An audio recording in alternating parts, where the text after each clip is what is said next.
Section 1.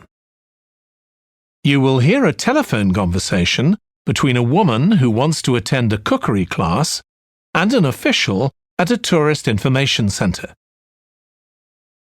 First, you have some time to look at questions 1 to 6.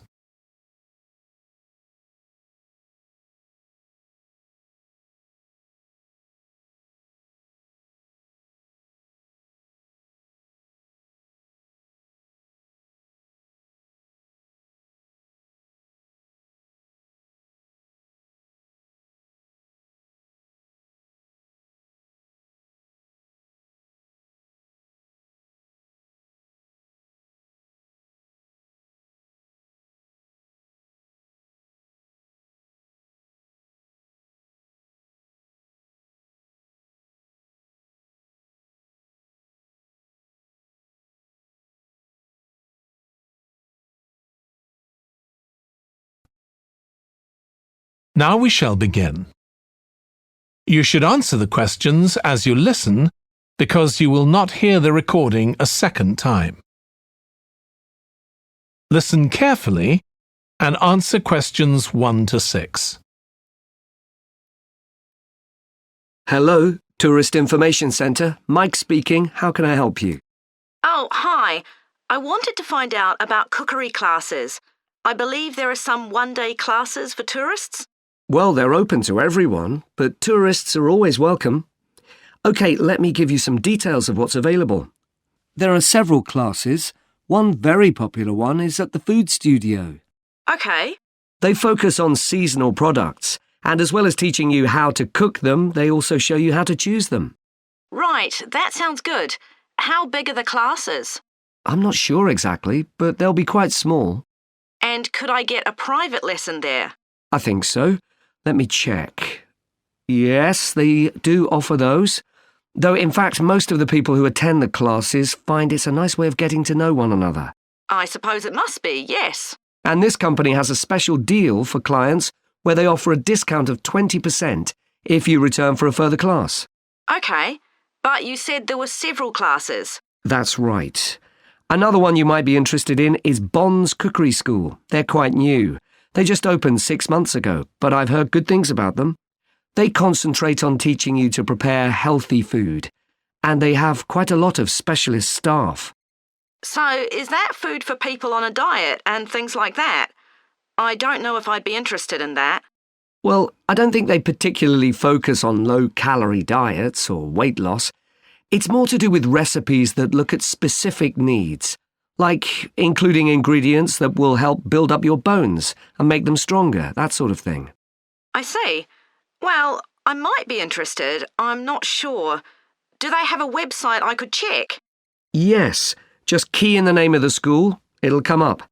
And if you want to know more about them, every Thursday evening they have a lecture at the school. It's free, and you don't need to book or anything. Just turn up at 7:30. And that might give you an idea of whether you want to go to an actual class. Before you hear the rest of the conversation, you have some time to look at questions 7 to 10.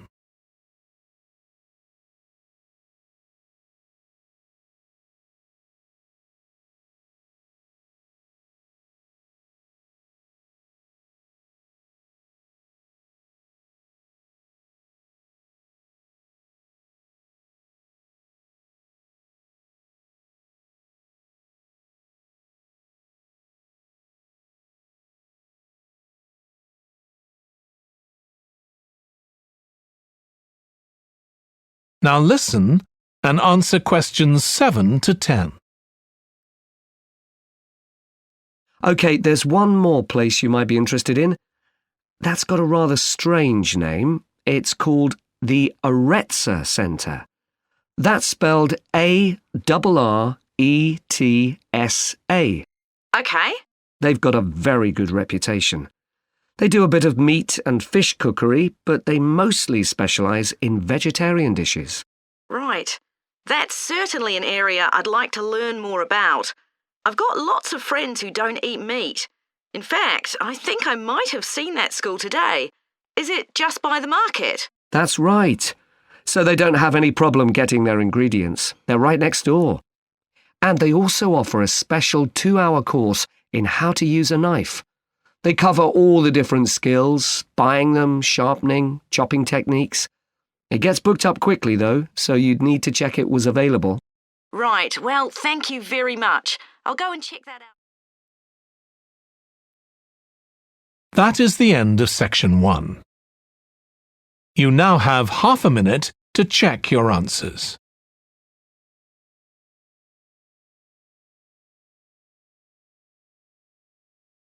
Section 2. You will hear the chairman of the Highways Committee of Granford speaking to members of the public about proposed changes to traffic and parking in the area. First, you have some time to look at questions 11 to 13.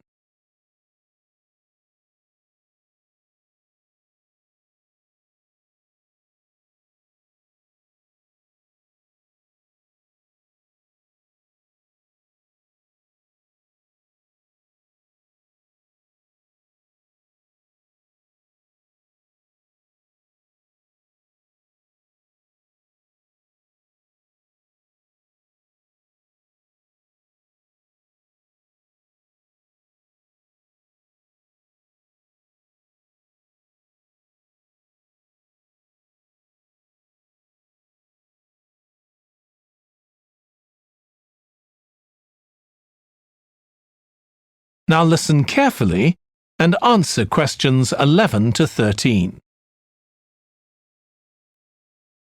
Good evening, everyone. My name's Phil Sutton, and I'm chairman of the Highways Committee.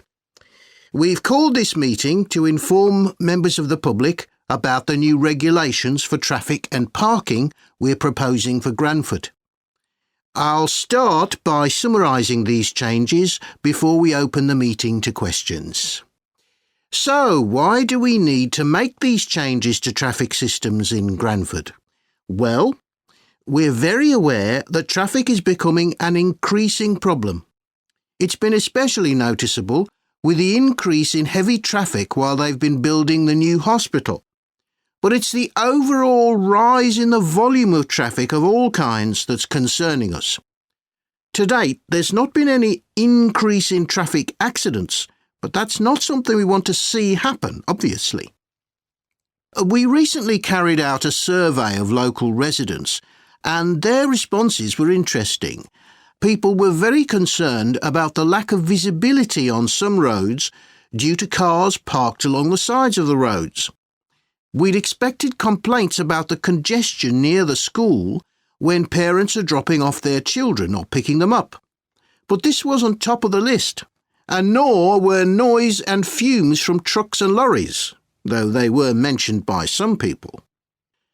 We think these new traffic regulations would make a lot of difference, but we still have a long way to go. We've managed to keep our proposals within budget, just, so they can be covered by the council. But of course it's no good introducing new regulations if we don't have a way of making sure that everyone obeys them. And that's an area we're still working on with the help of representatives from the police force. Before you hear the rest of the talk, you have some time to look at questions 14 to 20.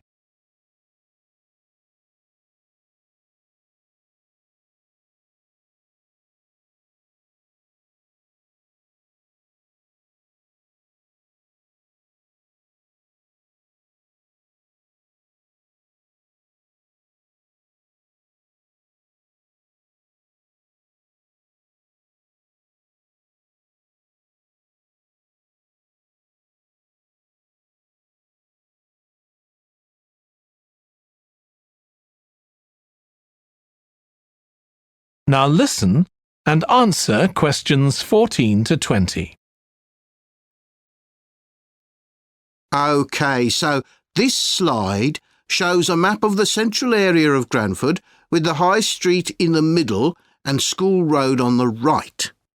Now, we already have a set of traffic lights in the High Street at the junction with Station Road, but we're planning to have another set at the other end at the School Road junction to regulate the flow of traffic along the High Street. we've decided we definitely need a pedestrian crossing. We considered putting this on School Road just outside the school, but in the end we decided that could lead to a lot of traffic congestion. So we decided to locate it on the High Street, crossing the road in front of the supermarket. That's a very busy area, so it should help things there. We are proposing some changes to parking. At present, parking isn't allowed on the High Street outside the library, but we're going to change that and allow parking there, but not at the other end of the High Street near School Road. There'll be a new no parking sign on School Road just by the entrance to the school, forbidding parking for 25 metres. This should improve visibility for drivers and pedestrians, especially on the bend just to the north of the school. As far as disabled drivers are concerned, at present they have parking outside the supermarket, but lorries also use those spaces, so we've got 2 new disabled parking spaces on the side road up towards the bank. It's not ideal, but probably better than the present arrangement. We also plan to widen the pavement on School Road. We think we can manage to get an extra half metre on the bend just before you get to the school, on the same side of the road. Finally, we've introduced new restrictions on loading and unloading for the supermarket, so lorries will only be allowed to stop there before 8 a.m. That's the supermarket on School Road. We kept to the existing arrangements with the High Street supermarket. OK, so that's about it. Now, That is the end of section 2. You now have half a minute to check your answers.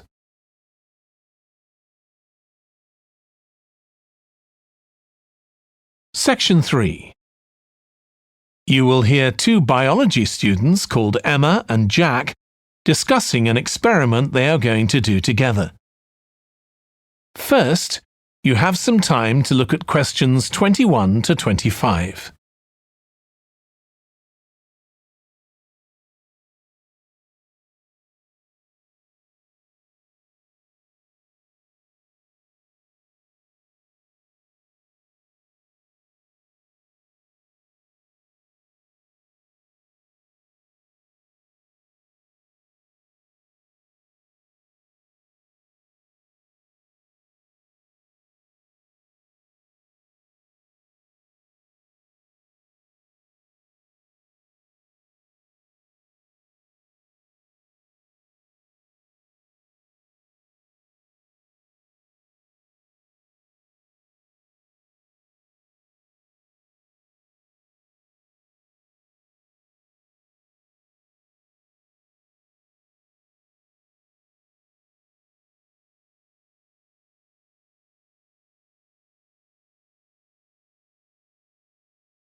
Now listen carefully and answer questions 21 to 25.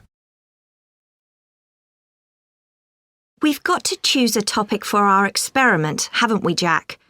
Were you thinking of something to do with seeds? That's right.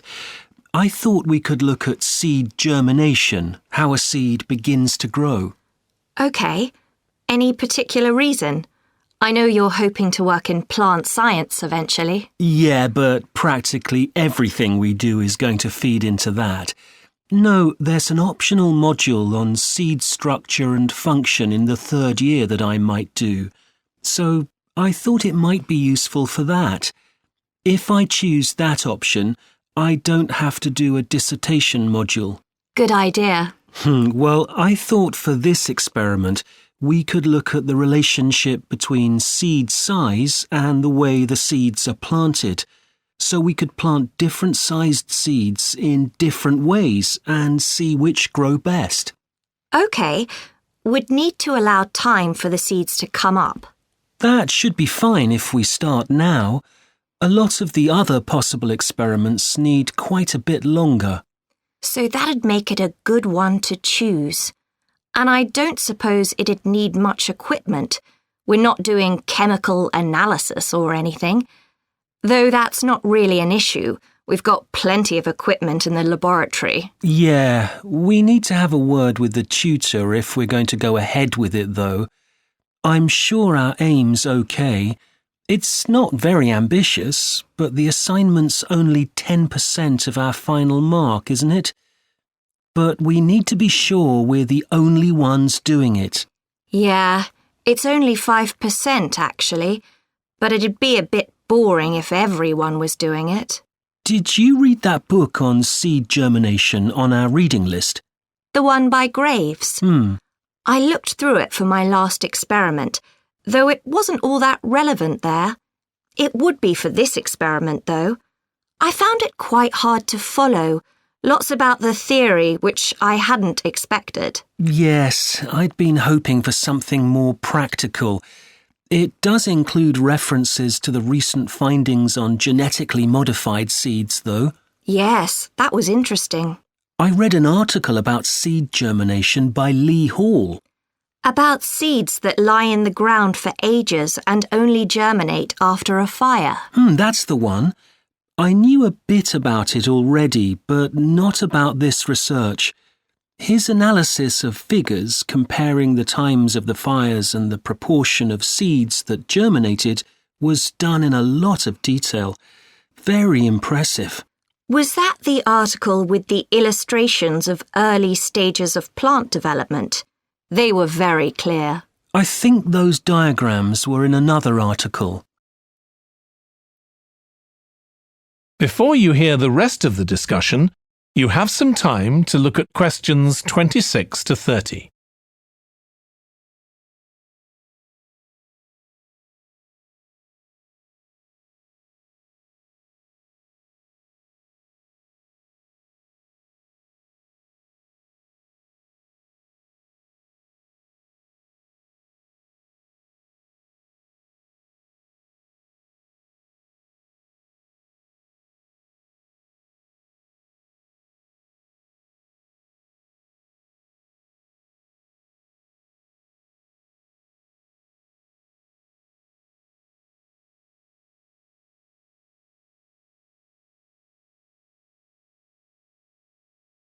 Now listen and answer questions 26 to 30.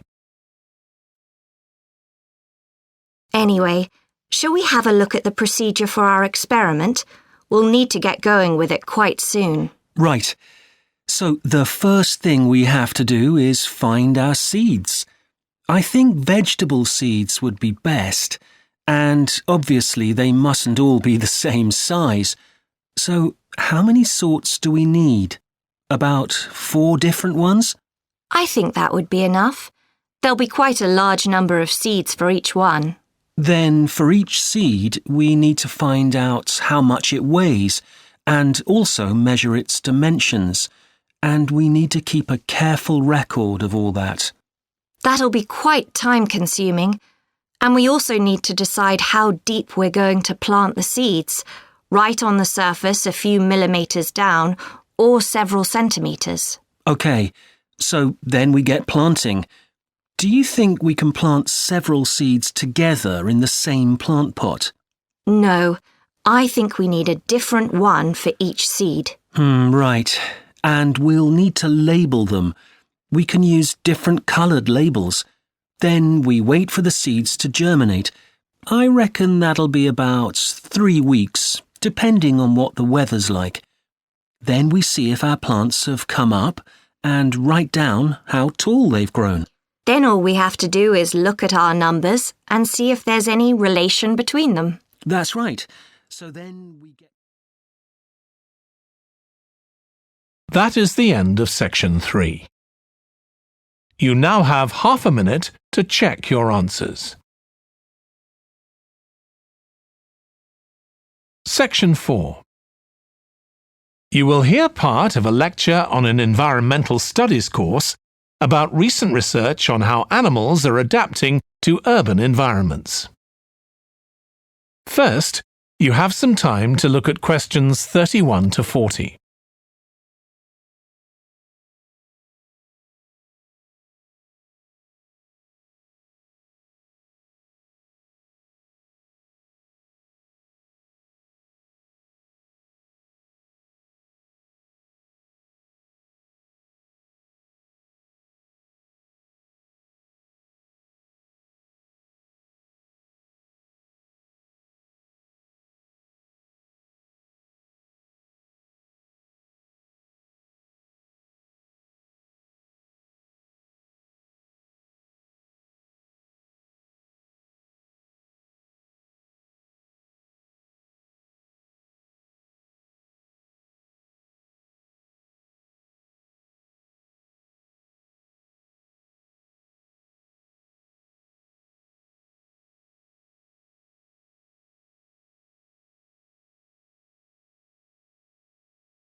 Now listen carefully and answer questions 31 to 40.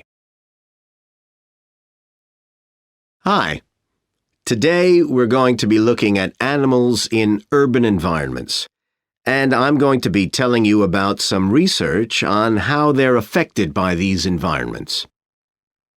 Now, in evolutionary terms, urban environments represent huge upheavals, the sorts of massive changes that usually happen over millions of years. And we used to think that only a few species could adapt to this new environment. One species which is well known as being highly adaptable is the crow, and there have been various studies about how they manage to learn new skills. Another successful species is the pigeon, because they're able to perch on ledges on the walls of city buildings, just like they once perched on cliffs by the sea. But in fact, we're now finding that these early immigrants were just the start of a more general movement of animals into cities, and of adaptation by these animals to city life. And one thing that researchers are finding especially interesting is the speed with which they're doing this. We're not talking about gradual evolution here. These animals are changing fast.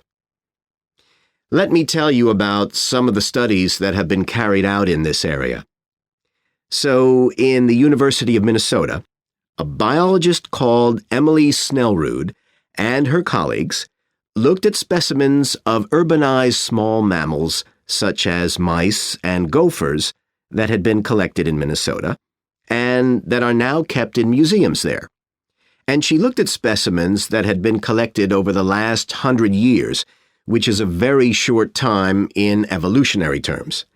And she found that during that time, these small mammals had experienced a jump in brain size when compared to rural mammals.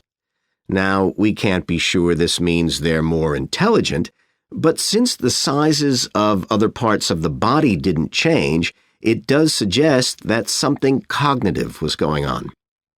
And Snellrud thinks that this change might reflect the cognitive demands of adjusting to city life, having to look in different places to find food, for example, and coping with a whole new set of dangers.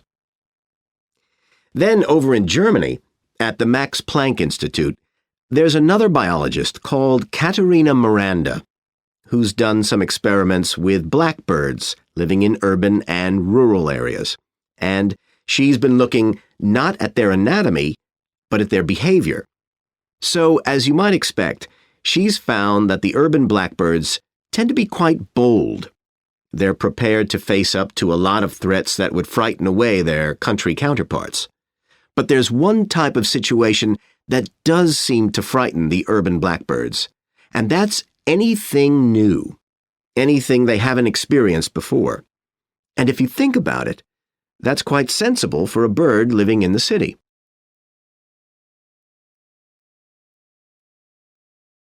Jonathan Atwell, in Indiana University, is looking at how a range of animals respond to urban environments. He's found that when they're under stress, their endocrine systems react by reducing the amount of hormones such as corticosterone into their blood. It's a sensible-seeming adaptation. A rat that gets scared every time a subway train rolls past won't be very successful. There's just one more study I'd like to mention, which is by Sarah Parton and her team. And they've been looking at how squirrels communicate in an urban environment, and they've found that a routine part of their communication is carried out by waving their tails. You do also see this in the country, but it's much more prevalent in cities, possibly because it's effective in a noisy environment. So, what are the long-term implications of this? One possibility is that we may see completely new species developing in cities. But on the other hand, it's possible that not all of these adaptations will be permanent. Once the animals got accustomed to its new environment, it may no longer need the features it's developed. So now we've had a look at adaptation. That is the end of section 4. You now have half a minute to check your answers.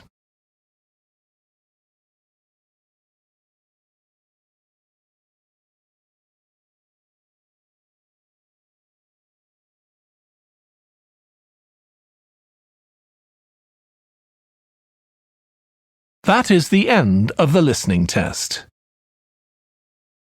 In the IELTS test, you would now have 10 minutes to transfer your answers to the answer sheet.